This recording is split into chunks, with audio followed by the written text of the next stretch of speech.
Hey guys, welcome to Respiratory 2140.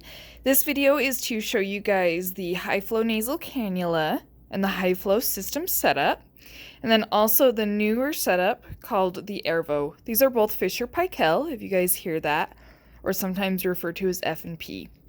So similar theories to vapotherm system setups, we use high flow systems to help patients decrease work of breathing, meet inspiratory demand, wash out dead space ventilation, and assist in ventilation and oxygenation. I am a big believer in high flow. I think it is very beneficial for patients with minimal risk. So we will start with this setup. As you can see, we have oxygen and air that we will connect to a 50 psi outlet into the wall, which then connects to a blender system.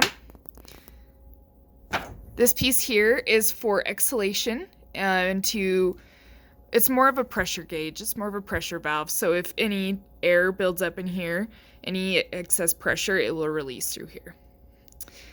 On the blender, you can see air oxygen blender. You have this dial you can turn to set to whatever FiO2 percentage you want to deliver to your patient. And you just base that off of PaO2 off of a blood gas or SpO2 non-invasive monitoring. Attached to this blender, we have what's called a high flow flow meter. As you can see, this high flow flow meter goes from 10 to 70 liters per minute. For an adult, the range for high flow is between 20 to 60 liters per minute. This is different from the typical half liter to 15 liters because it will provide the higher flows for your patient. We then have our Christmas tree, our oxygen tubing, down to our Fisher-Paykel heater. So you can see it comes across. We have an adapter that allows this oxygen tubing to enter into our chamber. Comes across where we will have water coming in, out to our circuit with our heated wires. That comes out to our end of our system. And as we see, we have our proximal line here, which will measure what temperature we're getting. So let's talk about the heater. We have our on and off button. We have invasive and non-invasive in this particular model. Invasive would be used for situations you have it below the vocal cords, such as with a patient with a trach.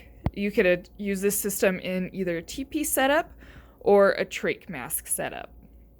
Non-invasive can be used if you are doing non-invasive therapies, such as with the high flow nasal cannula setup.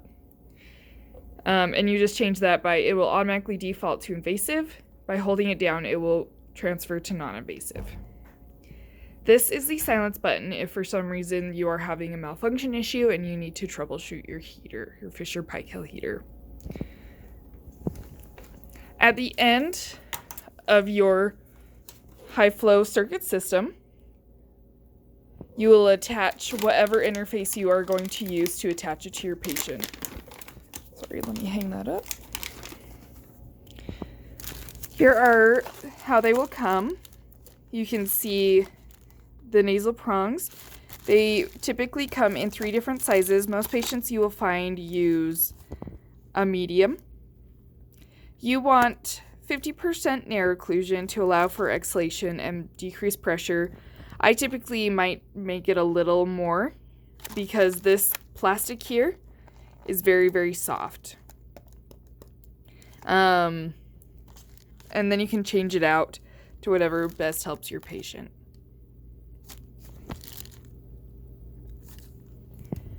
Next, I'm going to show you guys the Airvo. This is basically the newest addition to the Fisher-Paykel line. It is also a high flow system that can be used for both invasive and non-invasive high flow systems. Few differences is instead of both an air and oxygen wall connector, we have just oxygen. And then we will use this screen here to turn on the machine. See if it will turn on. Nope. And then we can adjust the flow, the temp, and the temperature through here. We will set the settings here. You can also have it either as an adult or pediatric mode you set through this screen. But one thing that's different is because of the internal blender, we have oxygen tubing that comes from the equipment to this oxygen flow meter, high flow flow meter, and we will adjust it, and we can watch as we adjust our flow up and down.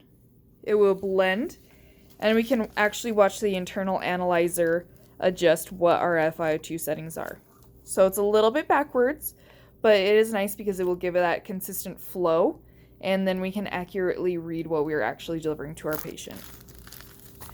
And then our system comes out from the body into the circuit, which is a little bit lighter, and then we can attach the same attachment setups. One thing I like is it has a little clip. That was actually a little bit, tiny bit life-changing for me.